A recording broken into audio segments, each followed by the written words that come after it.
Hello everybody, good to see you again. This is Mika Komachinyama. It's the Reinvented Life Club, and transform your life by sharing with you stories of people that have gone through various circumstances, situations and events in life. Most of us are always going through situations. Sometimes we do not know how to handle those situations. Sometimes we are overcome by those situations. And most times we ask the question, where is God in this situation? So with me today, I have a very wonderful friend of mine. Her name is Christina, and she's from the US, Los Angeles. I'll let her introduce herself. Hello, Christina. Hi, thank you so much for having me. You're welcome. My name is Christina. I am Christina Elizabeth Ruiz. I am from Los Angeles, California, and I'm currently a US college student studying public policy as well as a master's in public administration.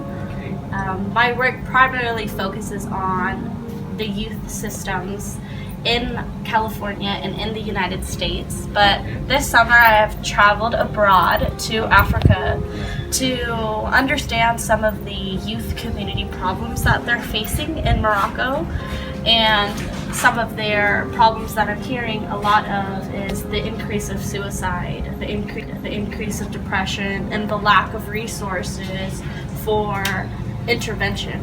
Okay, interesting. So you said something about suicide and the organization that you have right now. My question is, how did this start? What has been your motivation throughout?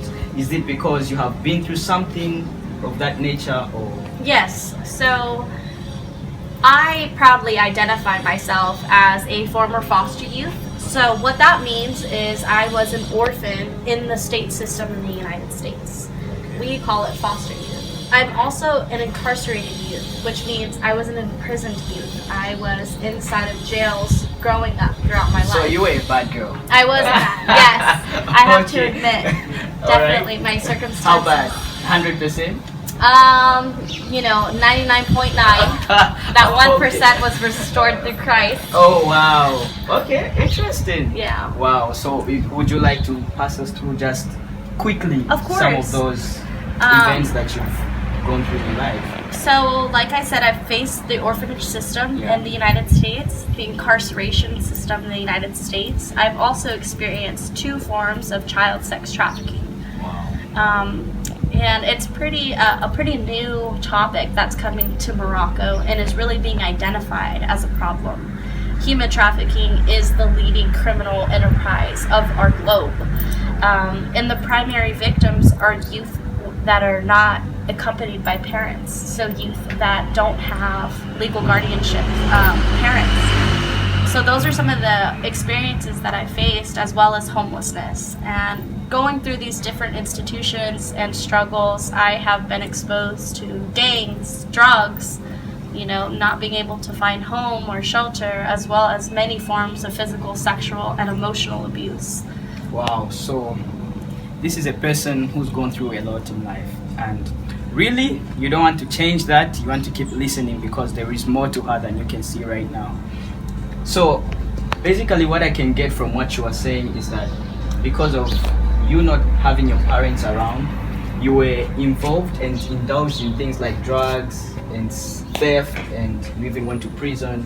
So could that be worth saying that it actually has an effect on someone's identity? Yes. When your parents are not around? Definitely. Even if your parents are around, if you don't have a positive adult influence in your life, it's almost statistically proven that you're going to fail. So the importance of connecting with a mentor or connecting with a positive adult in your life is significant. Because I didn't have that, I was just pretty much a child running free. And we're running free in a world that's filled with darkness and that's ready to take And your we soul. all want freedom. Yeah, we all want freedom. There's freedom being preached everywhere, independence, and everybody wants to be free and to define themselves. What But do it you have comes to say at a about price. that? Wow. It comes at a price. Would you say that in the camera? That's definitely. If you want freedom and it's not restricted by the faith of Jesus, it comes at a price that can cost you your life. Wow. So these young people, most of our society nowadays, we find young people being indulged in drugs, being indulged in alcohol and all these things, and you find that these things, most of them come into them due to peer pressure, and it makes us look cool. I think that sometimes we think that. I think that's our first reaction when we think about drugs and alcohol and partying. So it's not cool at all. But no, that's not what I'm going to say. But what I'm going to say is there is a deeper meaning to why they're searching for affirmation. Why am I seeking approval from you? Okay. It's because I have lost something within myself. So it's not just drugs. It's not just drugs. Deep. It's deeper than that. It's about identity. Wow. And trying to figure out who you are as a person. And when you look to the world for those answers, the world will give you back its demons. Yeah. We need to look to Jesus when we're not certain about ourselves and about our placement in this world, because only He knows our future. How did it reach a point where you say, because clearly you've tested everything, like most of us, we want to feel cool and we want to sometimes hold guns, and you say, oh, you went through that, you know. Yeah. And for you, when was that moment when you say, okay, you know what, enough is enough, this is not cool at all? I think because I completely lost myself. Yeah. You know, there's a point at our life where we look at ourselves and we think we know who we are. Yeah. You say, I'm a kind person, I'm loving, I'm a good friend, I'm a good daughter, or brother or sister. But then all of a sudden, a few months later, a few years later, you find yourself doing things that you didn't think you were capable of. Now you're a liar. Yeah. Now you're a thief. Now your values are not the same. Okay. And that is kind of what happened to me is I had hardened. I became that cool girl at a price, Okay. and I lost my real true self. Yeah. And I really just wanted it back. Interesting. So it's kind of like through all these situations, through these circumstances and events that you went through, it's a little like out of them you became hardened, okay? But out of being hardened again, it's like there's that resilience that comes to life. Of course. So resilience is the ability to bounce back from adverse situations. Okay. Hold on a minute. I need to tweet that, you know. Yes. That's a very powerful quote. You know, that's Christine right there. You wanna say that again? Resilience is the ability to bounce back from adverse situations. Okay. And we face adversity all the time. Yeah. We live in 2019. Yeah. We're going to face war. We're going to face persecution. We're going to face judgment. Yeah. We have social media. Yes. We have politics. We face hardship every day. Yeah. But we need to understand that we are already resilient people. We have history that shows us that we can overcome. We can overcome abuse. Yeah. We can overcome years of slavery. We can overcome all of these things, so we have this embedded in our DNA already. But we need to own it, and we need to continue to fight forward for another day. That's very interesting. So before then, so it's like what I gain from this is that no matter what circumstance, no matter what situation that you are going through, if you persist through it, eventually there's a beauty that is going to come out of that situation. Is that true? Yes. Yeah. Definitely. So at a certain point you received Christ in your life. How did this change? Because I really want to elaborate on this point of resilience. Okay? Before, the kind of resilience that you had was I'm a strong girl. Yeah. I will make it through this. You understand? And I'm trying to prove something. But was there a change in the kind of resilience when you accepted Christ? Of course. There's a resilience that I wouldn't even use that word. Okay. But of the flesh. Okay. When you push forward, it's the difference between striving. Striving is hard. You're going. Yeah. You're going. You're trying. Once you find Jesus, you're not striving. Yeah. You're thriving. Oh wow. Okay. I'm not striving, guys. I'm thriving. We're thriving. Yeah. We're living through it. I can go through hard times, but because because Jesus has given me discernment, because he's given me understanding, I can thrive through that situation. So Jesus takes the burden off, and suddenly we are thriving, we are living. Yes. Wow, that's very interesting. So right now, I've learned quite a lot already from this short discussion, and we're not going to have her for a long time, but I hope you guys, as you are watching, you're thinking through about your own lives and the various situations and circumstances that you have been through in your families, in your academics, in your finances, in your personal life, the personal struggles, those secret battles in your room when it's dark, alone and cold. You're thinking those thoughts, those feelings, those emotions that you cannot handle, that you feel like you cannot handle.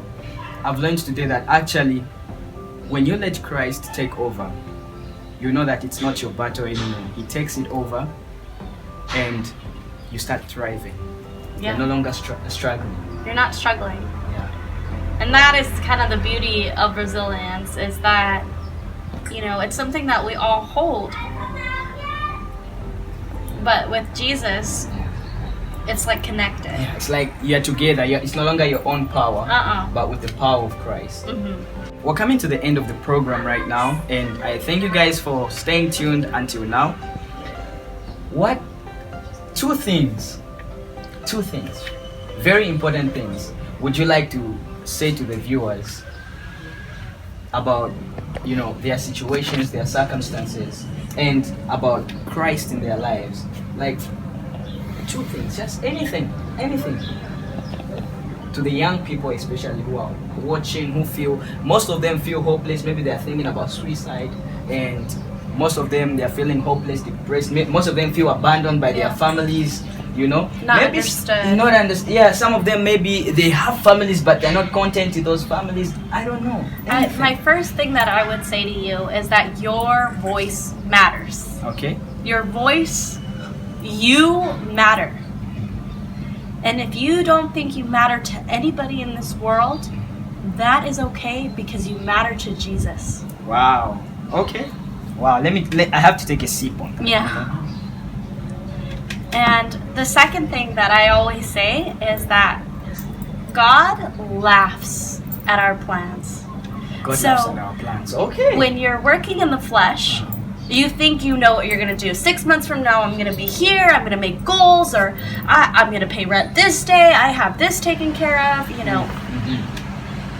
He laughs at it because he has chosen all of us for a purpose. And I can't even tell you where I'm going to be 3 months from now. I don't know where I'm going to be a year from now, but through Christ, I know that he knows the plans that are before me. So stop planning, stop living in the future and live in the now. Live for today and give yourself to Jesus, because he has everything set up for you. And your struggles that you feel and that you're going through have only prepared you for the now, for today. Interesting. So there you have it. I don't know if you got it, but I did. The first thing she said is that you matter. Okay? So you have value, you are valuable to God. Even though society may not see that, you have value. Even though you may not see it yourself, you are valuable. And the second thing she said is that God's plan always prevails. You know, I'm even reminded of the verse in Proverbs which says, men plan, but God directs the course of their lives. Okay? And Proverbs 3 verse 5 says, seek not your own understanding, but in all your ways acknowledge the Lord, and he will direct your paths. So that is very interesting to know that, and I hope that you've been blessed just as I have been blessed. And as you go, may you go and share what you have learned today. Share this video, subscribe to the channel, tell somebody about somebody, you know, about this channel. And Christina, how can people find you? You can find me on my Facebook. My Facebook is Elizabeth Christina. If you see USC Soul Price under the school, you'll know it's me. and a pretty face. Yeah. And you of can course. also find me on Christina_missions on Instagram. Yeah, so there you have it, guys. Stay safe, Christina. Thank you. Thank you very much for coming. I appreciate you for having me. I'm looking forward to having you more and more and more, you know, Yes. in the future. Yeah, so thank you very guys. It's Kakoma Chinyama once again. Reinvented life. Keep being empowered, keep being inspired as your life is being transformed. Until next time, Godspeed. Godspeed.